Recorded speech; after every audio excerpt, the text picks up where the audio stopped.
अस्सलाम वालेकुम। Republic plus TV के तमाम नाजरीन को मेरा सलाम। मैं हूं आपका होस्ट तारिक यानी, और आज हम प्रोग्राम लेके आ रहे हैं इस चैनल पे हमारा सबसे पहला शो, और वो है अटैक के नाम से। हमने जब इस प्रोग्राम का नाम और ये प्रोमो जब अनाउंस किया और जब हमने लॉन्च किया इसको, तो सबसे ज़्यादा जो कॉल्स हमें रिसीव हुई वो थी इसके नाम के मुतालिक।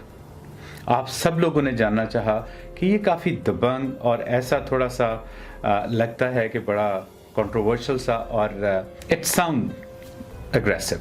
तो हम आते हैं जी सबसे पहले सवाल की तरफ, और सवाल ये था कि इसका नाम अटैक क्यों रखा।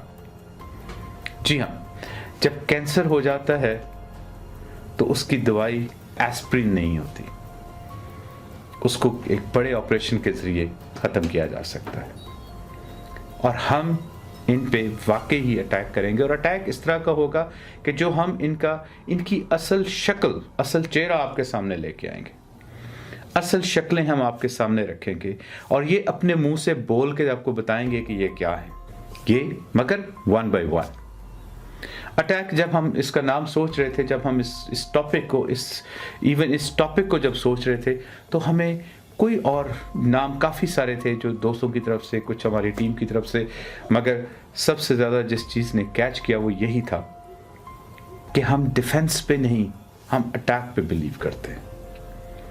Best defence is best offence. तो हम इनके घर जाके, इनके अंदर जाके, इनकी बात करके, इनको आपके सामने, और ये सारा कुछ हम इन्हीं की ज़बान से जो इन्होंने बोला हुआ है वही दिखा के आपको बताएंगे कि ये कहाँ पे ख़राब हैं, कहाँ पे ये गलत हैं, और ये यकीनन फेक न्यूज़ फैलाने के मास्टर हैं। यहाँ पे चूँकि कनाडा में इनको पूछने वाला कोई नहीं है, और ऑफ कोर्स, और मैं इस बात का बहुत बड़ा दाई हूँ कि आपको फ्रीडम ऑफ स्पीच हर जगह होनी चाहिए, आपको अपने ख्यालात रखने का हक होना चाहिए। मैं ये हक देता हूँ, उसी तरह ये हक मेरा भी है कि मैं आपको आपका चेहरा दिखाने के लिए आज़ाद हूँ। उसी हक को इस्तेमाल करते हुए हम आपको बताएंगे कि ये क्या करते हैं। तो इस नाम का बैकग्राउंड ये था जी। आगे चलते हैं प्रोपेगेंडा की तरफ। प्रोपेगेंडा में अगर आप देखें, ये कोई लंबी पुरानी तारीख नहीं है कि जब हमने कोल्ड वॉर हमारे और आपकी आंखों के सामने लड़ी गई, और उसके बाद एक फ्रीक उसमें जीतता हुआ बाजार नजर आया। कोल्ड वॉर के काफ़ी सारे सेगमेंट्स थे, काफ़ी सारे एरियाज थे जहां से अटैक हो रहा था, क्योंकि हर तरफ से उनको अटैक किया जा रहा था। आपको अगर याद होंगे 70s के कम्युनिस्ट अपने अंदर पाकिस्तान, हिंदुस्तान की जो मुआशरे में जो लोग रहते हैं, उन्होंने भी देखे। हमारे यहाँ आज भी एक शायद कम्युनिस्ट नाम की कोई पार्टी हो, इंडिया में भी है। ये वो लोग थे, और फिर हमारे पास इंटेलेक्चुअल्स थे, हमारे पास लिखारी थे, हमारे पास बड़े शायर थे जो सोशलिस्ट और अपने आप को कम्युनिस्ट कहते हुए बड़ा फख्र महसूस करते थे। मगर आपने देखा, आपने अपनी आंखों के सामने देखा कि कुछ अरसे के बाद 80s में, अर्ली 80s में तक वो लोग कम्युनिज्म से अपने आप को दूर महसूस करते थे, या एटलीस्ट शो करते थे कि वो उस कदर उनमें वो जो एक जोश और खरोश था पहले, वो नहीं था।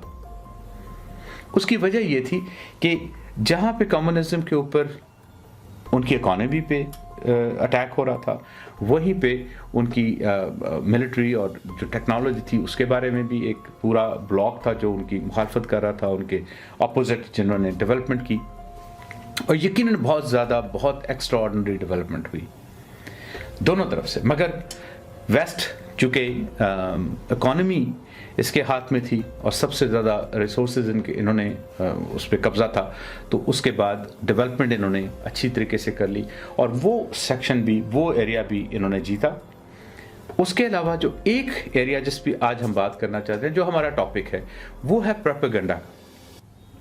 और प्रोपेगेंडा में आपको यकीनन याद होगा कि बहुत सारी फिल्में, बहुत सारे ड्रामे, बहुत सारे प्रोग्राम जो वेस्ट में बनते थे, वो जब कम्युनिस्ट किसी को दिखाया जाता था या उनके बारे में जब बात की जाती थी, तो उनको ऐसे शो किया जाता था कि वो बड़े दकियानूसी किस्म के लोग हैं, बड़े बैकवर्ड से, बड़े घुटे हुए, बड़ा एक मुआशरा ऐसा है कि जहाँ पे लोगों को फ्रीडम ऑफ स्पीच नहीं है, बात नहीं कर सकते। वो जैसे वेस्ट में है कि आज़ादियाँ हैं, आप किसी तरह का भी हुलिया बना सकते हैं, कुछ भी बात कर सकते हैं। तो वो एक पूरी सोसाइटी के बारे में एक माहौल क्रिएट किया गया था कि वो बड़े तंग नज़र सी सोसाइटी है। और यूं आहिस्ता आहिस्ता आहिस्ता लोगों के ऊपर जो असर होने लगा तो लोग उससे हटते गए, और आहिस्ता जो उसकी आइडियोलॉजी को मानते भी थे वो भी उससे अपना ताल्लुक जोड़ते हुए, बताते हुए शर्मिंदा होते थे। और बदकिस्मती से या खुशकिस्मती कह लें, कुछ भी कह लें, जिस तरह पे आपकी सोच है आप उसको उस तरह लें। मेरा उस पर कोई ख़ास पॉइंट ऑफ व्यू नहीं है, मगर कम्युनिज्म हार गया, कैपिटलिज्म जीत गया, वेस्ट जीत गया और कम्युनिज्म हार गया। उसके बाद उनके पास चूंकि एक सक्सेसफुल फार्मूला था, बज़ाहिर एक सक्सेसफुल फार्मूला उनके पास हाथ आ गया था, उन्होंने उस पूरे फार्मूले को इस्लाम के ऊपर थोप दिया। आज मगर इस्लाम के साथ उनका मसला ये था कि एक तो ये दीन है, लोगों की इसके साथ एक ऐसी वाबस्तगी है कि करोड़ों के हिसाब से तो दुनिया में हुफ़ाज़ कराम जो जिन्होंने कुरान हिफ्ज़ किया हुआ है वो मौजूद हैं। इसी तरह का आम आदमियों में एक, चाहे वो पढ़ा लिखा है या वो अनपढ़ है, इस्लाम के बारे में चूँकि एक दीन फितरत है, एक कंप्लीट दीन है, तो उसके साथ लोगों की वाबस्तगी बहुत गहरी है। तो उस पर जब इन्होंने अटैक किया, अब उसमें भी आप देख लें, अपनी हालत आप देख लीजिए, 56-57 कंट्रीज़, इकोनॉमी में कहाँ पे खड़े हैं, पीछे। आपके 5 मुल्कों को तबाह कर दिया, कुछ नहीं कर सके। उसके बाद आप आगे, ये जिस हवाले से हम बात कर रहे हैं फिक्री, और ये जो एरिया है, इसमें आपके साथ क्या हो रहा है, हम मुसलमानों के साथ क्या हो रहा है। इस वक्त वेस्ट में जितने ड्रामे या जितनी फिल्में या जितना काम हो रहा है मीडिया के ऊपर, उसमें मुसलमानों को जब दिखाया जाता है तो ख़ास तौर पे एहतमाम किया जाता है कि उनको एक्सट्रीमिस्ट और टेररिस्ट दिखाया जाना चाहिए। एक बड़ा मतलब, जो घर में भी अगर बच्चों के साथ बात कर रहा है तो गुस्से से बात कर रहा है, बीवी को भी वो थप्पड़ मार रहा है, वो एक नॉर्मल इंसान, एक जो फन लविंग बंदा है वो नहीं है, बड़ा रूखा पीका सा और बड़ा सख्त गिर किस्म का इंसान है। ये दिखाया जा रहा है। आप इंडिया की फिल्में देख लें, उसमें भी यही है, वेस्ट को देख लें, हर जगह पे यही कुछ हो रहा है।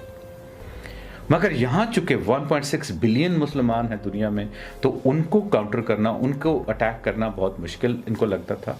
तो उन्होंने मुसलमानों के अंदर एक डिवाइड पैदा करने की कोशिश की, और वो डिवाइड आपको शायद इसका अंदाजा नहीं होगा, मगर आप सुनते हैं ये लफ्ज, और वो है मॉडरेट मुस्लिम की टर्म। मुसलमान कोई मॉडरेट या कोई एक्सट्रीमिस्ट या कोई फंडामेंटलिस्ट नहीं होता। आप या मुसलमान हैं या मुसलमान नहीं हैं। मगर ये एक टर्म इसलिए कॉइन की गई कि उन लोगों को जो पढ़े लिखे हैं, जो अमीर हैं, जो उस तरह के हैं थोड़े आउट गोइंग से, वो अपने आप को अगर मुसलमान फिर भी कहना चाहते हैं तो वो एक उनको एरिया दे दिया कि जी आप अपने आप को मॉडरेट मुस्लिम कह सकते हैं। इसमें ये कितने सक्सेसफुल हैं ये मैं आपके ऊपर छोड़ता हूं, आप अपने इर्द गिर्द देख के आप खुद अंदाजा कीजिए। मगर ये सेम फार्मूला मुसलमानों के ऊपर अप्लाई हो रहा है, वो जो कम्युनिज्म के खिलाफ इस्तेमाल करके उसमें बज़ाहिर ये जीत चुके हैं, और आज हिंदुस्तान, इंडिया उनका इसमें पार्टनर है। पिछले कई दिनों से, कई महीनों से इंडिया के अंदर सबसे बड़ी जो बहस थी वो क्या थी, 3 तलाक की। जैसे कि ये सबसे बड़ा मसला है हिंदुस्तान के 1.3 बिलियन लोगों का। नहीं सर, आपके मसले बहुत ज्यादा हैं। लोगों की ज़हन साजी ऐसे हो रही है, ऐसे उनको मेंटली वो किया जा रहा है, उनको ब्रेन वॉश किया जा रहा है। मेरी इसी हमारे जो प्रोग्राम है अटैक के, उसके लिंक पे एक साहब थे, जॉनी समथिंग, इंडियन दोस्त थे, उनके साथ बहस चल रही थी। तो उन्होंने कहा जी कि आप अपने पाकिस्तान पे नज़र डालिए, वहाँ 10% से लोग हैं जो बिलो पॉवर्टी रह रहे हैं।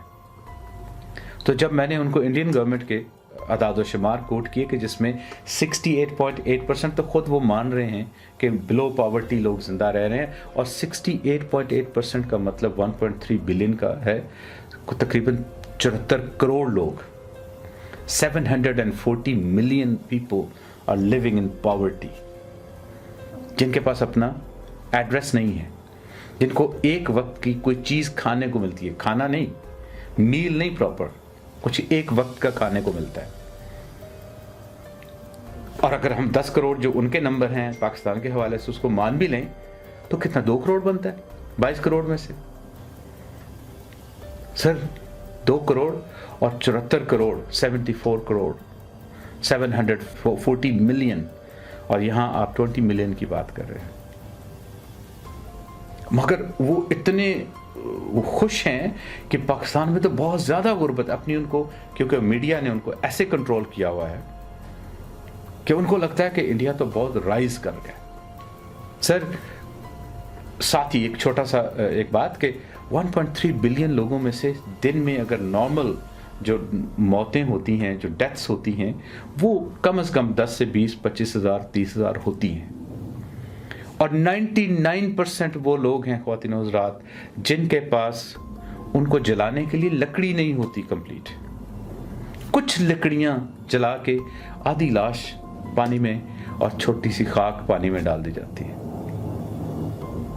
आपके प्रॉब्लम ये है, 3 तलाकें आपका मसला नहीं है, मगर पूरा हिंदुस्तान इस बात के ऊपर बहस कर रहा था कि 3 तलाक कितना बड़ा मसला है। अब आते हैं ख्वातीन हज़रात अपने अंदर छुपे हुए दुश्मनों की तरफ, अपने अंदर छुपे हुए गद्दारों की तरफ। ताहिर असलम गोरा साहब, ख्वातीन हज़रात ये एक छोटी सी वीडियो आपको दिखाते हैं कि ये क्या दिखा रहे हैं। चाइना में जब ये कोरोना वायरस का इशू आया तो वहाँ पे कुछ पाकिस्तानी स्टूडेंट जो रह गए थे वो कुछ बात कर रहे हैं, और वहाँ पे हिंदुस्तान ने अपने स्टूडेंट्स को निकाला, और ये यहाँ पे हमें दिखाने की कोशिश कर रहे हैं कि पाकिस्तानी गवर्नमेंट अपने लोगों को तो कोई लिफ्ट ही नहीं कराती, और देखो हिंदुस्तानी गवर्नमेंट कितनी ज़बरदस्त है कि वो अपने लोगों का कितना ख्याल करती है, किस तरह से उन्होंने जहाज़ भेजे और अपने स्टूडेंट्स को वहाँ से निकाला है। ये छोटी सी वीडियो, मगर इसके बाद मैं आपको एक और वीडियो दिखाऊंगा। Pakistani cross the globe feel करते हैं जब वो देखते हैं कि भारत न सिर्फ अपने ही स्टूडेंट्स को लेके बाहर जा रहा है बल्कि दूसरे कुछ कंट्रीज़ के स्टूडेंट्स को भी बाहर लेके जा रहा है, इवैक्यूएट कर रहा है। तो वो पाकिस्तानी बच्चे बच्चियां जो पढ़ रहे हैं वहाँ पे चीन में, वो बड़े अपने आप को बेचारे बेबस, बेयारो मददगार और किसी हद तक हुकूमत की सरपरस्ती से यतीम भी महसूस करते हैं। एक ज़रा वीडियो क्लिप देखिए। Students return home in a special Air India flight. 5 pilots, 15 crew members and 5 doctors set out to bring their brethren home. हमारी यूनिवर्सिटी, हमारी सिटी भी इन्फेक्टेड है, हमारे स्टूडेंट्स को कोई ले ही नहीं रहा, कोई सीरियस ही नहीं ले रहा। सारी आवाम ये कह रही है कि वुहान के स्टूडेंट्स इन्फेक्टेड है, ये वो वहाँ की इमदाद तो छोड़ो, हमारी भी दूर दूर तक कोई भी। जी आपने देखी, मगर ताहिर असलम गोरा साहब आपको वीडियो जो देखनी है, मैंने आपका पूरा पीछे रिकॉर्ड चेक करने की कोशिश की कि जब ये वाक़या हुआ था जहाँ पे सोमालियन पायरेट्स ने एक शिप को कब्जे में कर लिया था और उसमें पाकिस्तानी भी कैद थे और हिंदुस्तानी भी कैद थे, और हिंदुस्तानियों को पाकिस्तानियों ने पैसे दे के आज़ाद करवाया था। उनकी गवर्नमेंट उनके पैसे देने को तैयार नहीं थी, वो कहती थी मार दो।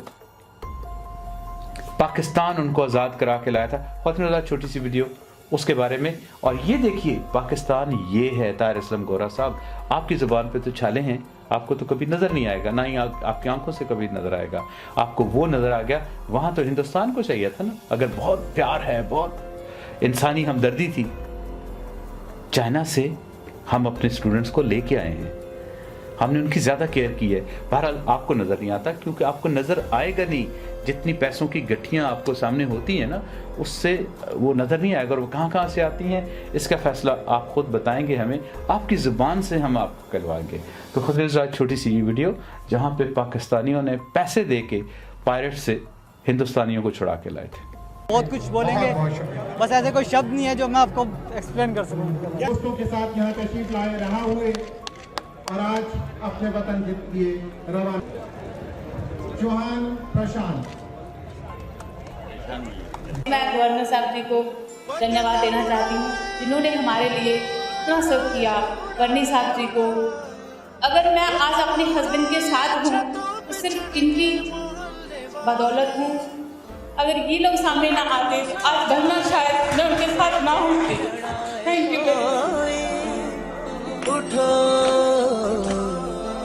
मुझे 2 मौके मिले इस MB मैं समझता हूँ पाकिस्तान की तरफ से हो गई। आप दोनों ने आके यहाँ इसको अवाम का इजहार भी किया, तो इस सफ़र को आगे बढ़ाएंगे तो यकीनन ये दोनों मुल्कों के लिए और पूरे इस रीजन के लिए बहुत ही इसके दूरस्थ नताइज होंगे। एक बार फिर आप सबका बहुत बहुत शुक्रिया। पाकिस्तान फाइनल।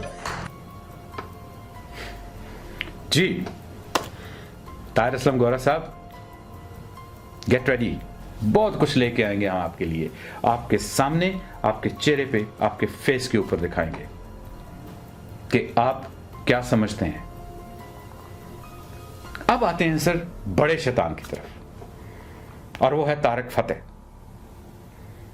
तारक फतेह, सबसे पहले मुझे ये बताइए, ख्वातीन हज़रात, आपसे सवाल, आपका अगर ताल्लुक पाकिस्तान से है या इंडिया से है या बांग्लादेश से है, फर्ज कर लेते हैं आपका ताल्लुक बांग्लादेश से है, और मैं आपका तारफ़ कराता हूँ कि जनाब ये अजीज़ुर रहमान साहब हैं, बहुत बड़े फ़नकार हैं, बहुत इंसान हैं, बहुत अच्छे एक टॉप के सिंगर हैं, और इनका ताल्लुक हिंदुस्तान से। तो आप अजीज़ुर रहमान साहब, जब आपकी टर्न आएगी बात करने की, तो आप कम से कम मुझे एक बात ज़रूर कहेंगे कि कियानी साहब थैंक यू सो मच, बड़ा अच्छा आपने तारुफ कराया, बट मेरा ताल्लुक बांग्लादेश से है सर, मैं हिंदुस्तान से नहीं हूं। इस शख्स को जो पाकिस्तान को मानता नहीं है, पाकिस्तान को डूबता हुआ देखना चाहता है, इसकी ख्वाहिश है कि कंट्रोल Z करके पीछे चले जाएं, जहां अशोका के दौर में पहुंच जाएं हम। पाकिस्तान नाम की कोई चीज़ नहीं मानता ये। तो हर प्रोग्राम में जहां इसका तारफ कराया जाता है वहां तारफ होता है कि पाकिस्तानी। तो बेशर्म इंसान, एक दफा भी तुम्हारे मुंह से नहीं निकला कि तुमने कहा हो कि भाई मुझे पाकिस्तानी मत कहो, कैनेडियन कह लो अपने आप को, हिंदुस्तानी तो तुम्हें मानते ही नहीं है ना। वहां तो तुमने मांगा उनसे कि मुझे सिटीजनशिप दे दो, उन्होंने तुम्हें वो दिखा दिया जो मैं यहां टेलीविजन पे नहीं दिखाना चाहता। तो वो तो नहीं हुआ, कम से कम यही कह दो किसी दिन अपने ऊपर। खैर तुम्हें क्या एहसान आएगा, तुम्हें तो शर्म भी नहीं आती। अगर धरती माँ तुम्हें हिंदुस्तान पसंद है तो धरती तो माँ होती है ना, चाहे वो पाकिस्तान हो चाहे वो हिंदुस्तान हो। मुझे तो कनाडा की धरती भी माँ जैसी लगती है। तो तुम एक माँ को धोखा देते हो तो मासी से या दूसरी माँ से, बड़ी माँ से, दादी से कैसे प्यार कर सकते हो। ख्वातीन हज़रात, मगर ख़ास चीज़ जो मैं दिखाना चाहता हूँ वो ये है कि इस शख्स की बेटी के बारे में किसी ने वहाँ पे हिंदुस्तान में किसी चैनल पे किसी मुसलमान ने इसको कुछ कहा उनके बारे में जो मुझे अच्छा नहीं लगा। हम कभी भी, ये आज के प्रोग्राम में मैं क्लियर कट बताना चाहता हूँ, हम किसी के घर में किसी की बीवी, किसी की बेटी, किसी की बहन के बारे में बात नहीं करेंगे इस प्रोग्राम में। हम इनको चेहरा दिखाना चाहते हैं, इनको आईना दिखाना चाहते हैं, हम इन्हीं को दिखाएंगे। मगर बात मैं इसलिए कर रहा हूँ कि इन्होंने बड़े दुख के साथ उसका जिक्र किया कि मेरी बेटी के बारे में इन्होंने इल्ज़ाम लगाए कि जी वो किसी यहूदी के साथ शायद वो बगैर शादी के बच्चे पैदा कर रही है। बहुत बुरी बात है साहब, ये बिल्कुल एक्सेप्टेबल नहीं है। मगर जहां इनको दुख होता है, रोने वाले हुए थे, वहीं पे आप देखें कि किसी और की बीवी की जब बात करते हैं तो कितना खुशी होती है इनको। एक जरा सी शर्म भी महसूस नहीं होती कि मेरी भी बेटियां हैं, मेरी भी बीवी है, मेरा भी घर है। अब ये देखिए कि इमरान खान साहब की वाइफ के बारे में, जो एक पर्दा खातून है, शुक्र करे बीवी नहीं ले आया, उसका आज तक किसी को नहीं पता कि आदमी है या औरत है उसके पीछे। बुशरा बीबी है उनकी बीवी। अरे बुशरा बीबी हो, कोई मुझे क्या पता, आपको कैसे पता बुशरा बीबी? नाम तो यही लेते हैं सब। भाई ये तो बशरुल असद भी हो सकता है उसके पीछे, हमें क्या पता, क्योंकि बुशरा बीबी हैं या कौन है। क्योंकि मीडिया में जितने इमरान खान मशहूर है उतनी उनकी पत्नी मशहूर भी है। मशहूर तो होंगी, एक शादीशुदा औरत, बड़े बड़े उसके बच्चे, उसके हस्बैंड को ख्वाब आता है कि यार अपनी बीवी को तलाक दे दो, इमरान खान के हवाले कर दो। तुम कौन होते हो किसी के घर में घुसने वाले, जब तुम्हें तुम्हारे घर में घुसने वाले लोग पसंद नहीं है। मेरे बड़े भाई डॉक्टर थे और वो अक्सर हमें समझाया करते थे कि जब आप यूं एक उंगली करते हैं तो 3 उंगलियां आपको पॉइंट करती हैं। तारिक फतेह, तुम्हारे घर पे जब उंगली उठेगी वो भी हमें अच्छी नहीं लगेगी, मगर जब तुम किसी की तरफ उंगली उठा रहे होते हो तो अपनी उंगलियों को खुद देखो। शर्म तो आनी नहीं है तुम्हें, मगर फिर भी शर्म दिलाने की कोशिश तो हम कर सकते हैं। ख़वातीन हज़रात, प्रोग्राम को बहुत लंबा नहीं करेंगे, बहुत छोटा प्रोग्राम होगा आज का। यहाँ से आगे हम चलते हैं, मगर एक चीज़ बहुत खूबसूरत, सियाटल की सिटी काउंसिल ने एक रेजोल्यूशन पेश की और पास की, और यूनानिमस रेजोल्यूशन पास की। आपके लिए बहुत इंपॉर्टेंट थोड़े से अल्फाज हैं, थोड़ी सी छोटी सी वीडियो है, आपको दिखाना चाहते हैं कि दुनिया अब जान चुकी है मोदी का वो मकरू चेहरा जो मुसलमानों के ख़िलाफ़ है, जो मुसलमानों को वहाँ चुन चुन के चेंज करने की बात करते हैं, मारने की बात करते हैं। तो आप देखिए कि सियाटल की सिटी काउंसिल ने जो रेजोल्यूशन पेश की और यूनानिमसली पास की। Salute to Seattle's city council. आपको जी, आपके लिए ख़वातीन हज़रात एक छोटी सी video. By approving this resolution, the City Council urged the United States Congress to support legislation censuring the Indian BJP government for adopting policies that are discriminatory to Muslims, oppressed castes, women, indigenous and LGBTQ people. By approving this resolution, the City Council will draw a historic line in the sand, recognizing the ominous similarities between the NRC and the CAA and the early Nuremberg laws enacted by the Third Reich in 1930s Germany. Recognizing the credible news reports that the Modi regime has already put many people in the state of Assam in detention centers, and that new detention centers and prisons are being built as we speak. Before the concentration camps and the death camps, the Nazis enacted the Nuremberg laws, including the Reich citizenship law, which redefined German citizenship to exclude Jewish people. The result was the isolation of Jewish communities, making them an increasingly easy target for scapegoating. The CAA and NRC have ominous echoes of these laws.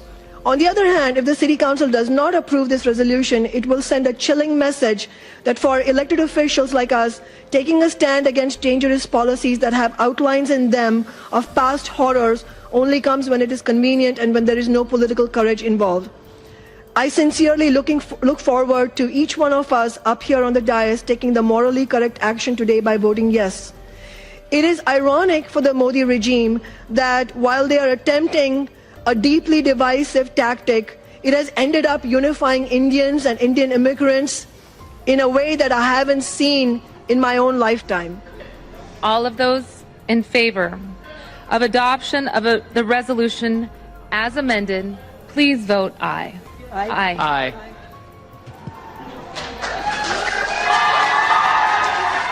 Any abstentions?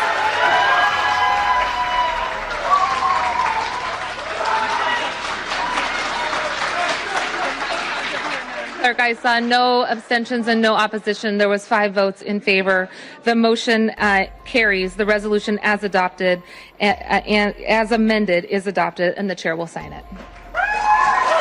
आप देखिए ख़वातीन हज़रात, आखिर में एक चीज़ मैं आपके लिए छोड़े जा रहा हूँ। आप चाहे मुसलमान हैं, चाहे आप हिंदू हैं, चाहे आप सिख हैं, कुछ भी हैं, आपका ताल्लुक़ हिंदुस्तान से है, पाकिस्तान से है, या किसी भी मुल्क से है, अफ़गानिस्तान से है, ईरान से है, आप अपने मुल्क से प्यार कीजिए, अपनी लैंग्वेज से, अपनी ज़ात से, अपने कल्चर से प्यार कीजिए, फ़ख्र कीजिए।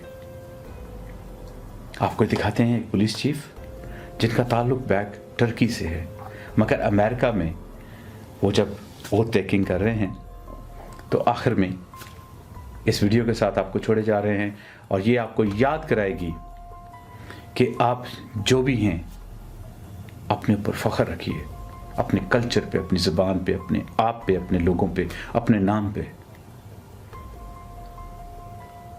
अटैक के इस पहले एपिसोड को यहीं पे ख़त्म करते हैं।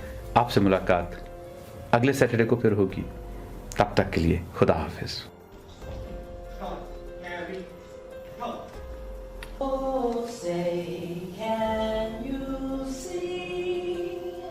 Born in Turkey and arrived here in the United States as an infant. Chief, raise your right hand and please repeat after me. Okay, yes. We're going to bring forward the Quran.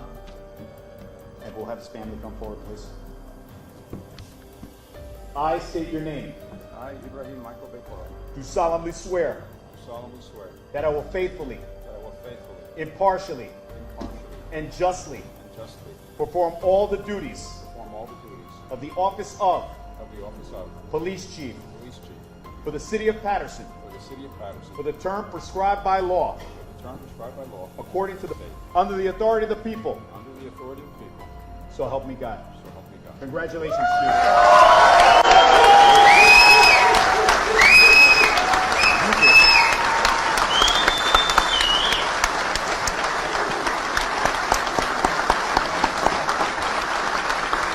Would you like the week of the Chief? Bismillahirrahmanirrahim. Elhamdülillahi Rabbil alemin. Esselatu vesselamu ala Resulina Muhammedin ve ala alihi ve sahbihi ecma'in. Bizlere yaşamayı nasip eyle. Şu dünyayı hep birlikte güzel bir şekilde imar etmeyi bizlere nasip eyle. Ya Rabbi. Thank you very much. So, ladies and gentlemen, thank you.